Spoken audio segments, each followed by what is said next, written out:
정신적 피로와 내면의 불안의 첫 징후는 자신의 지각에 대한 인식에서 시작됩니다. 당신은 세상을 어떻게 보고 있을까요? 매일 마주하지만 결코 명확하게 파악하지 못하는 현실들이 눈앞에 있습니다. 칼 융이 그의 연구에서 가장 강조한 요소 중 하나는 사람과 세상과의 관계를 결정하는 지각 수준입니다. 지각은 단순히 물리적 세계를 보는 것만이 아닙니다. 무의식 깊숙이 자리 잡은 이미지, 감정, 심리적 구조 또한 지각의 일부입니다. 융은 매 순간 자신과 주변 환경을 인식하는 것의 중요성을 설명하려고 노력합니다. 하지만 당신은 그렇게 깊고 강력한 지각을 가지고 있을까요? 고조된 지각은 세상에 대해 많은 것을 보고 느낄 수 있게 해주지만 동시에 부담이 될 수도 있습니다. 눈앞에서 일어나는 모든 일을 인식하는 것은 때때로 육체적 피로로 이어질 수 있습니다. 의사소통의 작은 세부 사항, 타인의 기분, 심지어 자신의 감정 변화를 직관적으로 이해하는 것은 강력한 내적 자극을 제공할 수 있습니다. 그러나 때로는 이러한 지각이 당신을 외부 세계로부터 고립시킬 수 있습니다. 사람들은 높아진 지각을 장점으로 여기지만 시간이 지남에 따라 이는 외로움과 오해로 이어질 수 있습니다. 주변 세계를 이해하는 것이 안전한 피난처처럼 느껴질 수도 있지만 동시에 어두운 일격처럼 느껴질 수도 있습니다. 자신의 내면 세계를 이해하는 것은 타인의 세계를 이해하는 것보다 더 복잡해질 수 있습니다. 특히 감정이 고조되는 순간에 더욱 그렇습니다. 내면의 자각을 극도로 고조시켜 모든 작은 세부 사항에서 의미를 찾기 시작할 수 있습니다. 이로 인해 외부인의 단순한 행동이나 말을 이해하기 어려워질 수 있습니다. 다른 사람의 말이 당신에게는 깊은 의미를 전달할 수 있지만 단순히 소통하는 것일 수도 있습니다. 융은 이러한 유형의 지각을 종종 그림자라는 개념으로 설명합니다. 그림자는 무의식 속에 남아 종종 억압되는 감정, 생각, 그리고 내면의 측면입니다. 고조된 지각을 가진 사람에게 이 그림자를 보는 것은 종종 불가피합니다. 그러나 그림자를 인정하고 탐구하는 것은 영적으로 어려울 수 있습니다. 왜냐하면 그것은 타인에게 보여주는 가면과 얼굴 너머의 무언가를 발견하는 것을 의미하기 때문입니다. 하지만 이러한 발견을 통해 당신의 진정한 정체성을 마주하게 된다면 어떨까요? 때때로 이는 두려울 수 있습니다. 융의 가르침에 따르면 높아진 지각은 사람으로 하여금 이 문제에 직면하게 만듭니다. 하지만 이러한 직면은 또한 교훈적입니다. 높아진 지각으로 인해 발생하는 또 다른 어려움은 주변 사람들에게 이해받지 못하는 것입니다. 다른 사람의 내면 세계를 보고 그들의 감정을 이해하는 것은 감정적으로 강렬할 수 있습니다. 때로는 만나는 사람들의 이해 부족이 외로움을 더 깊게 만들 수 있습니다. 주변 사람들이 세상을 다르게 인식한다면 그들과 비슷한 수준에서 소통하고 이해하는 것이 매우 어려울 수 있습니다. 이는 개인적인 관계뿐만 아니라 사회적 상호작용에서도 느낄 수 있습니다. 높아진 지각을 가진 사람은 군중 속에서도 외로움을 느낄 수 있습니다. 주변 사람들의 지각에 의해 형성되는 세상이 당신의 내면 여정과 어떻게 일치할까요? 하지만 자신의 지각을 인식하는 것은 어떤 의미에서는 통제력을 갖게 해줍니다. 자신의 지각을 제대로 관리하면 세상을 더욱 의미 있고 생산적으로 경험할 수 있습니다. 융은 이것을 일종의 내면의 깨달음이라고 말합니다. 진정으로 자각한다면 세상의 모든 것이 어떻게 서로 연결되어 있는지 깨달을 수 있습니다. 이러한 깊은 연결을 보는 것은 영적인 안도감을 줄 수 있습니다. 고조된 지각은 종종 두려움과 불안을 유발할 수 있기 때문입니다. 하지만 이러한 지각을 받아들이고 의식적으로 관리하면 자신과 주변 환경을 더 잘 이해할 수 있습니다. 지각을 올바르게 관리하면 그것을 선물로 여길 수 있습니다. 하지만 그렇지 못하면 이러한 지각은 짐이 될 수 있습니다. 영혼이 피로해지기 시작하는 첫 징후 중 하나는 지각이 지나치게 강렬해질 때입니다. 이러한 강렬함은 몸과 마음에 큰 부담을 줄 수 있습니다. 그렇다면 고조된 지각을 어떻게 균형 있게 조절할 수 있을까요? 내면 세계의 복잡한 본질을 인식하는 것, 또한 이러한 지각을 관리하는 방법에 대한 정보를 제공합니다. 자신의 내면 여정을 자각하고 지각이 자신을 어떻게 인도하는지 관찰하면 영적인 평온을 얻을 수 있습니다. 이러한 수준의 지각을 어떻게 관리하고 계신가요? 자신도 모르게 영적 피로감을 가중시키고 있나요? 여러분의 경험을 댓글로 공유해 주세요. 고차원적 지각이 강한 영향을 미칠 때 내면의 갈등은 불가피해집니다. 융의 심리학에서 내면의 갈등은 개인이 의식과 무의식 사이에서 끊임없이 벌이는 싸움을 상징합니다. 때로는 이러한 갈등이 의식적으로 인지되지 않기도 합니다. 생각이나 감정은 처음에는 가벼운 불편함을 유발하지만 시간이 지남에 따라 더욱 심오하고 파괴적인 양상을 보일 수 있습니다. 이러한 과정은 영적 피로의 시작을 나타냅니다. 내면의 갈등은 종종 자신의 진정한 정체성과 마주하기를 피하는 데서 시작됩니다. 융은 그림자 개념에 대한 심층적인 분석을 통해 모든 개인 안에 어두운 면이 존재한다는 것을 강조합니다. 이는 억압된 욕망, 두려움 또는 과거의 트라우마일 수 있습니다. 이러한 내면의 어두운 면을 무시하려고 할수록 이 그림자는 더욱 강해집니다. 시간이 지남에 따라 이러한 억압된 감정은 표출되어 개인의 정신적, 감정적 상태를 교란합니다. 지각이 증가함에 따라 이 그림자는 더욱 두드러져 개인의 생각에 깊은 혼란을 야기합니다. 생각은 강물처럼 흐르지만 때로는 매우 빠르고 강력하게 흐릅니다. 이러한 생각은 종종 개인의 내면의 갈등을 나타냅니다. 사람이 무언가에 대해 결정을 내리지 못할 때 마음속에서 생각들이 충돌하며 내면의 불안을 야기합니다. 이러한 불안함은 사람을 취약하고 우유부단하며 불확실하게 만듭니다. 생각들 사이에서 방황하는 것은 상당한 심리적 부담을 안겨줍니다. 한편으로는 과거의 실수를 속죄하고 싶은 마음과 다른 한편으로는 미래에 대한 불확실성과 불안 사이에 갇히는 것은 높은 수준의 지각력을 가진 사람에게는 파괴적인 경험이 될 수 있습니다. 내면의 갈등이 미치는 가장 강력한 영향은 개인의 정체성을 위협하는 지점에 도달한다는 것입니다. 때때로 사람들은 환경과 사회의 압력에 눌려 타인의 기대에 맞춰 자신을 형성합니다. 이러한 압력은 개인의 진정한 자아와의 간극을 넓힙니다. 융은 이러한 상황을 개성화 과정의 방해로 설명합니다. 개성화는 개인이 자신의 진정한 정체성을 찾고 내면의 어둠과 빛을 통합하여 완전한 인간이 되는 과정입니다. 그러나 내면의 갈등이 이 과정을 지속적으로 방해하면 영적 고갈로 이어질 수 있습니다. 파괴적인 생각은 시간이 지남에 따라 개인의 자신감을 훼손합니다. 자신에 대한 부정적인 생각, 반복되는 불안, 두려움은 사람의 영혼을 잠식하기 시작합니다. 내면의 목소리는 끊임없이 너는 부족해, 너는 성공하지 못할 거야 라고 말합니다. 이러한 생각들은 외부 세계의 긍정적인 반응을 받아들이기 어렵게 만듭니다. 내면의 부정적인 생각들이 사람들이 외부의 성공과 인정을 받아들이기 어렵게 만들기 때문입니다. 이와 관련된 또 다른 위험은 끊임없이 죄책감을 쫓는 것입니다. 융은 종종 이러한 파괴적인 생각을 양심과 연관시킵니다. 양심은 사람들이 옳고 그름의 균형을 잡도록 이끄는 내면의 목소리이지만 끊임없는 죄책감과 자기 비하하는 감정은 끊임없는 죄책감과 부족함을 느끼게 합니다. 이는 내적 갈등과 파괴적인 생각의 결과입니다. 사람은 이러한 내면의 혼란을 다스리려고 노력하지만 때로는 자신도 모르게 외부 세계로부터 자신을 고립시킵니다. 이러한 내면의 파괴적인 생각은 다른 사람들과의 관계에도 반영될 수 있습니다. 자신이 무가치하다고 느끼는 것은 타인에 대한 신뢰를 잃는 결과로 이어질 수 있습니다. 높은 지각력을 가진 사람들은 모든 것과 모든 상황을 세밀하게 분석할 수 있지만 이는 때때로 자신을 소외시킵니다. 자신감이 없으면 타인을 신뢰하기 어려워집니다. 파괴적인 생각은 타인에게 해를 끼칠 수 있는데 이는 타인에게 부정적인 자기 이미지를 투사하는 지경에 이르기 때문입니다. 그렇다면 이러한 내면의 갈등을 어떻게 극복할 수 있을까요? 융에 따르면 첫 번째 단계는 이러한 갈등에 직면하고 받아들이는 것입니다. 내면의 갈등은 종종 개인이 자신을 더 깊이 이해하기 시작했다는 신호입니다. 자기인식, 그림자 인정, 그리고 이러한 수용을 내면화하는 것은 파괴적인 생각의 영향을 천천히 완화합니다. 이 과정은 고통스러울 수 있습니다. 하지만 고통을 받아들임으로써 이러한 내면의 혼란에서 벗어나는 길이 열립니다. 당신의 지각에 대한 높은 지각은 짐일뿐만 아니라 변화의 기회이기도 합니다. 하지만 이러한 기회는 내면의 갈등에 직면할 용기가 있을 때만 찾아옵니다.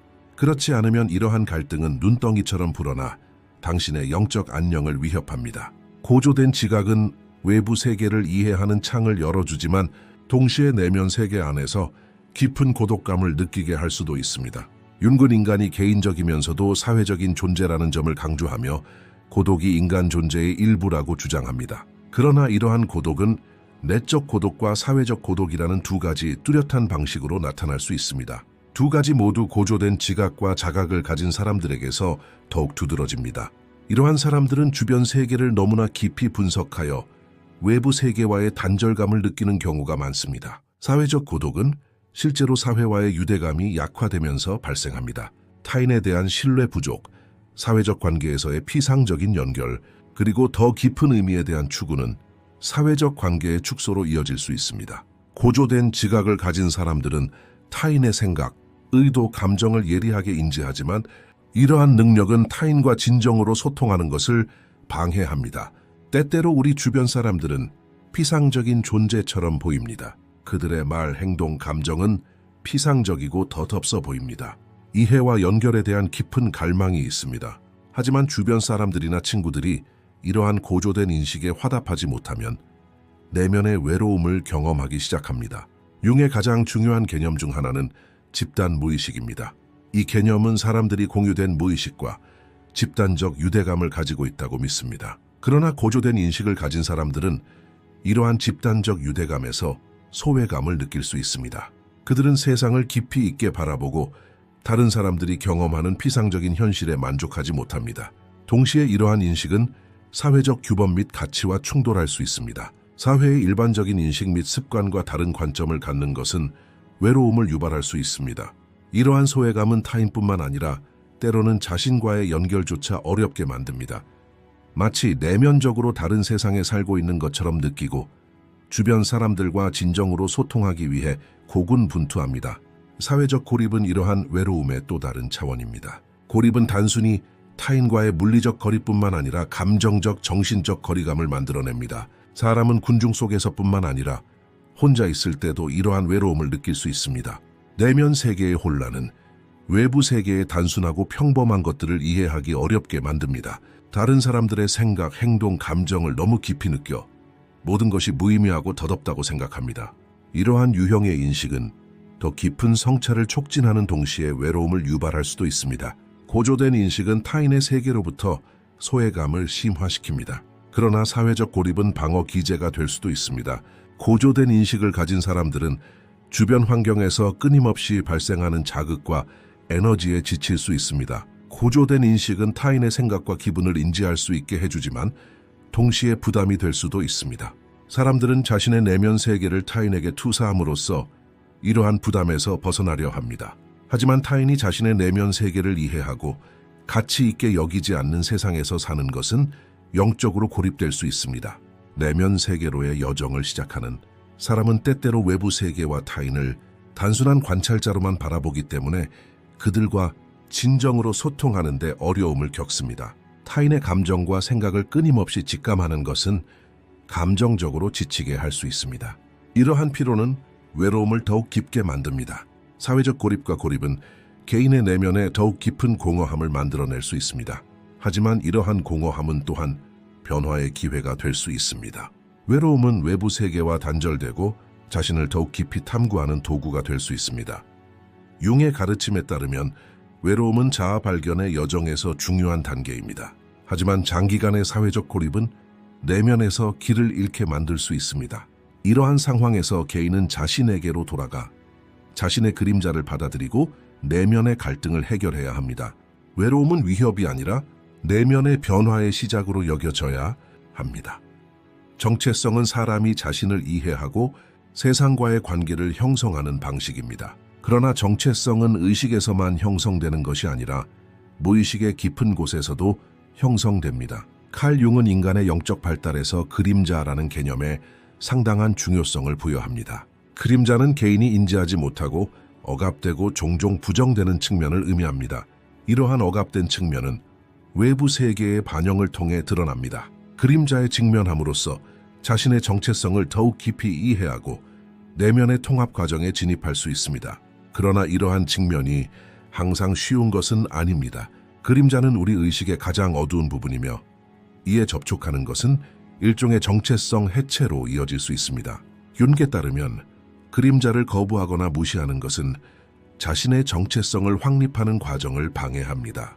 이는 개인의 위기를 초래할 뿐만 아니라 정신적 피로를 심화시킵니다. 사람의 정체성은 시간이 지남에 따라 끊임없이 진화하고 변화합니다.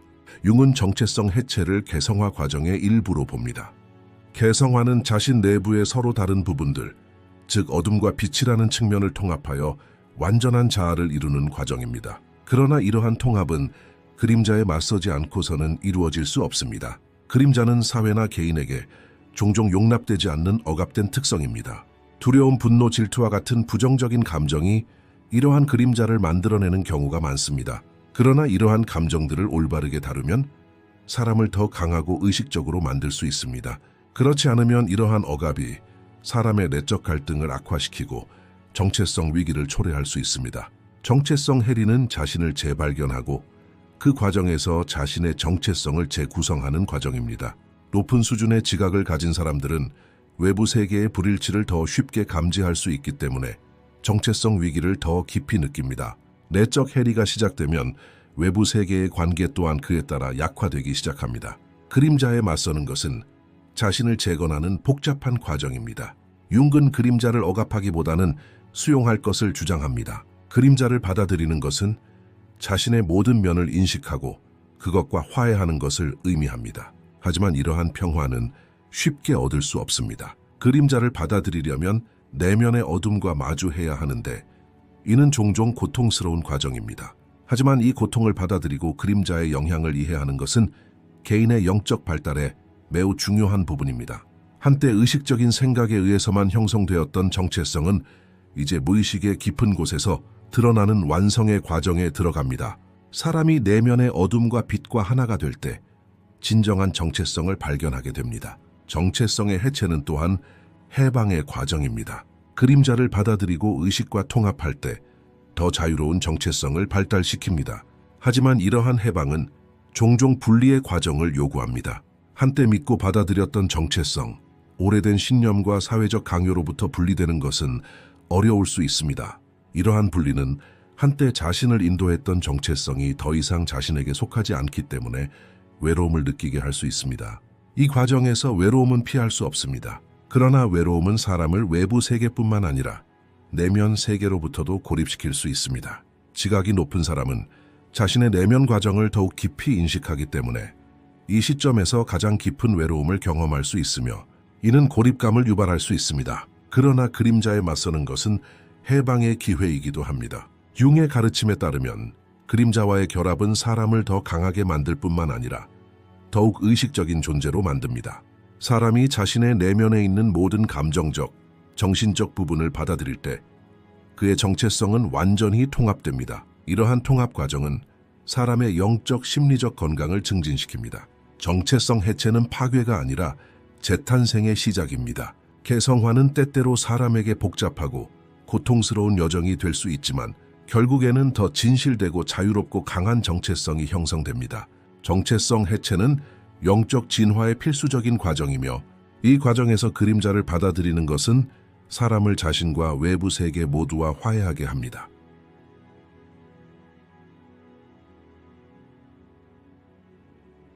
영적 변화는 사람의 내면 여정에서 가장 깊고 의미 있는 단계 중 하나입니다.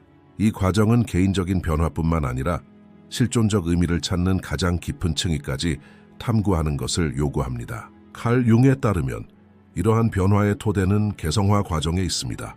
개성화는 자신의 잠재력을 온전히 드러내고 자신의 어두운 면과 밝은 면을 모두 받아들이며 내면의 갈등을 평화롭게 해결하는 과정입니다. 영적 변화는 이러한 내면의 갈등과 정체성 위기를 극복하고 진정한 자아에 도달하려는 개인의 노력입니다. 어떤 의미에서 이 과정은 자신의 영혼을 통합하는 과정이며 이러한 통합은 각 측면이 서로를 받아들일 때 이루어집니다. 개성화는 쉬운 과정이 아닙니다. 융에 따르면 의식과 무의식 사이의 갈등은 영적 변화의 가장 큰 장애물 중 하나입니다. 사람이 자신의 내면의 어두운 면과 마주하기 시작하면 처음에는 큰 두려움과 불안을 경험할 수 있습니다. 그림자를 받아들이고 이러한 내적 갈등을 인식하고 이러한 갈등을 해결함으로써 개인은 두려움을 극복하고 영적 성숙을 이룰 수 있습니다. 영적 변화는 단순히 정체성을 구축하는 것이 아니라 자신을 재발견하는 것입니다. 이러한 재발견은 자신을 알아가고 자신의 실수와 어두운 면을 인정하는 결과입니다. 이 과정에서 낡은 신념과 사회적 규범은 제쳐두고 오직 자신의 내면의 진실에 따라 행동하기 시작합니다. 영적 변화의 또 다른 중요한 개념은 통합입니다. 통합은 부분들이 모여 하나의 전체를 형성하는 것을 의미합니다. 이는 내적, 외적 통합 과정입니다. 내적 통합은 의식과 무의식의 관계를 개선하여 개인의 모든 측면을 수용하는 것입니다. 반면 외적 통합은 사회적 관계의 조화를 보장합니다. 융은 개인의 정체성을 유지하면서 동시에 사회적 환경과 조화롭게 사는 것을 주장합니다. 이러한 균형을 이루는 것은 영적 변화의 가장 어려운 단계 중 하나입니다. 사회적 규범과 타인의 기대에 적응하는 동안 자신의 내면적 정체성을 잃어서는 안 됩니다. 통합은 외부 세계와 조화롭게 살아가는 동시에 내면의 깊은 평화를 만들어냅니다. 내면의 갈등이 해결됨에 따라 사람은 더욱 고요하고 평화로워집니다. 통합 과정은 사람들이 자신의 잠재력을 최대한 발휘하고 최고의 수준으로 자신을 표현할 수 있도록 해줍니다. 이 과정에서 가장 중요한 요소 중 하나는 과거와 화해하는 것입니다. 융은 과거의 실수와 트라우마가 사람의 정신에 어떤 영향을 미칠 수 있는지 자주 강조했습니다. 하지만 과거를 받아들이고 그로부터 배우는 것은 영적 변화의 가장 중요한 단계 중 하나입니다. 영적 변화와 통합은 사람을 더 깊은 의식 수준으로 이끕니다. 이 수준에 도달한 사람은 내면 세계뿐만 아니라 환경과의 관계에서도 심오한 변화를 경험합니다. 개성화 과정은 주변 사람들에게 더욱 공감하고 이해하게 해줍니다. 타인의 감정, 생각, 경험을 더 깊이 이해하는 능력은 영적 변화 과정에서 고차원적인 지각을 가진 사람이 습득하는 가장 중요한 기술 중 하나입니다. 이러한 이해는 타인과의 더욱 강하고 건강한 관계를 촉진할 뿐만 아니라 내면의 평화를 증진시킵니다. 하지만 영적 변화의 과정은 끝이 아니라 지속적인 여정입니다. 융은 개성화를 목적지가 아닌 하나의 과정으로 보았습니다. 이 과정은 매일 성장하고 더 깊은 자각을 얻고 끊임없이 자신을 재창조하는 것을 요구합니다. 이 평생의 여정에서 사람은 새로운 단계마다 자신을 재발견합니다. 이러한 발견은 때로는 도전적이고 깨달음을 줄 수 있습니다. 하지만 각 단계는 사람이 영적으로 더 강하고 더 의식적이며 더 자유로운 존재가 되도록 해줍니다. 영적 변화는 각 사람에게 고유한 경험입니다. 어떤 사람들은 이 과정을 빨리 극복할 수 있고 어떤 사람들은 더 오랜 기간 이 여정을 계속할 수 있습니다. 하지만 각 개인의 영적 변화는 자신의 내면적 필요와 과정에 달려 있습니다. 인내심, 자기 인식, 그리고 내면의 평화를 추구하는 것이 영적 변화에서 가장 중요한 요소입니다. 융에 따르면 영적 발전은 자신과 주변 환경에 대한 이해를 심화시키는 여정입니다. 이 여정의 각 단계는 사람을 더욱 의식적이고 더 균형 잡히고 더 자유롭게 만들어줍니다. 지각은 사람이 세상을 경험하고 이해하는 방식을 결정하는 강력한 요소입니다. 칼 융의 가르침에서 지각의 높이와 깊이는 선물이자 짐으로 묘사됩니다. 고양된 지각을 갖는다는 것은 세상을 더 넓은 관점에서 바라보고 사람들이 느끼고 생각하는 것을 깊이 이해하는 것을 의미합니다. 그러나 이 강력한 지각이 제대로 관리되지 않으면 사람을 고립시키고 내면의 갈등을 야기하며 심지어 정신적 고갈로 이어질 수도 있습니다. 지각의 힘은 보편적인 의미와 깊은 연결을 제공하지만 동시에 무거운 책임을 수반합니다. 융에 따르면 지각이 강할수록 의식의 자각도 깊어집니다. 이러한 깊은 자각은 외부 사건뿐만 아니라 내면 세계에서 일어나는 과정까지 이해하게 합니다. 이는 내면 세계에서 경험하는 모든 변화가 외부 세계에 대한 인식에도 영향을 미치기 때문에 영적 진화에 있어 매우 중요한 단계입니다. 그러나 고양된 지각을 가진 사람은 이 힘에 대한 책임을 져야 합니다. 지각은 때때로 어두운 생각, 두려움, 불확실성으로 이어질 수 있기 때문입니다. 융은 지각의 힘을 올바르게 사용하는 것이 영적 발전에 필수적이라고 강조합니다. 지각을 올바르게 조절하면 개인은 내면의 균형을 찾고 외부 세계에서 더 건강한 관계를 구축할 수 있습니다. 지각의 힘은 개인의 정체성과 세상에 대한 관점을 형성합니다. 그러나 이 힘을 통제하려면 자신의 내면적 책임을 받아들여야 합니다. 지각을 제대로 관리하지 못하는 사람은 주변 사람들과 고립되고 내면의 갈등에 점점 더 큰 부담을 느끼게 되며 이는 정신적 피로를 가중시킬 수 있습니다. 융은 지각을 지침으로 사용하는 것의 중요성을 설명하면서 자신의 내면적 힘을 인식하고 그에 대한 책임을 지는 것을 옹호합니다. 지각이 올바르게 조절되면 그것은 자신과 주변 사람들을 변화시킬 수 있는 힘의 원천이 될 수 있습니다. 그러나 고양된 지각과 의식적 자각은 내면의 여정에만 중요한 것이 아닙니다. 지각의 힘은 타인에 대한 공감, 이해 그리고 지지를 형성하기도 합니다. 정서적 정신적 자각은 타인의 세계에 어떻게 접근하고 상호작용하는지를 결정합니다. 고양된 지각은 타인의 감정 상태를 감지하고 그들의 요구에 민감하게 반응하며 깊은 이해를 발전시키는 것을 의미합니다. 그러나 이러한 이해가 타인의 고통과 정서적 부담으로 당신을 압도해서는 안 됩니다. 타인을 돕기 위해 자신의 지각을 사용하는 것은 어떤 의미에서 책임감입니다. 융은 공감과 이해가 지각의 힘을 제대로 활용하는 가장 기본적인 도구라고 주장합니다. 지각의 힘에 대한 책임감은 자신의 내면적 경계를 정의하는 것과도 관련이 있습니다. 높은 지각은 타인의 감정과 생각을 느끼거나 그들의 짐을 짊어지는 것을 의미하지 않습니다. 오히려 정확한 자각은 타인으로부터 감정적으로 분리되어 자신의 경계를 유지할 수 있도록 해줍니다. 융은 이러한 내면의 균형을 자신과 타인 모두에게 책임감을 갖는 가장 중요한 방법으로 봅니다. 경계를 정의하는 것은 자신의 정신 건강과 주변 사람들과의 건강한 관계를 가능하게 합니다. 지각은 또한 사람이 환경과 상호작용하는 방식을 형성합니다. 높은 지각을 가진 사람은 세상의 모든 사건, 모든 만남, 모든 상황 뒤에 숨겨진 심오한 의미를 추구합니다. 내면의 여정에서 균형을 유지하고 타인에게 공감적으로 다가가고 내면의 평화를 찾으려면 지각을 신중하게 이끌어야 합니다. 융의 가르침에서 지각의 힘은 선물과 짐 사이를 오갑니다. 높아진 지각은 올바르게 전달될 때 사람의 영적 진화를 촉진할 수 있지만 이 힘을 효과적으로 관리하려면 책임감과 균형이 필요합니다. 당신은 어떻게 지각의 힘을 관리하시나요? 높아진 지각은 당신에게 어떤 책임을 안겨주었나요? 댓글로 경험을 공유해 주세요. 이 영상은 여기까지입니다. 더 많은 콘텐츠를 보시려면 저희 채널을 구독해 주세요. 회비를 내고 싶으시면 가입 버튼을 클릭하여 회원이 되실 수 있습니다. 감사합니다.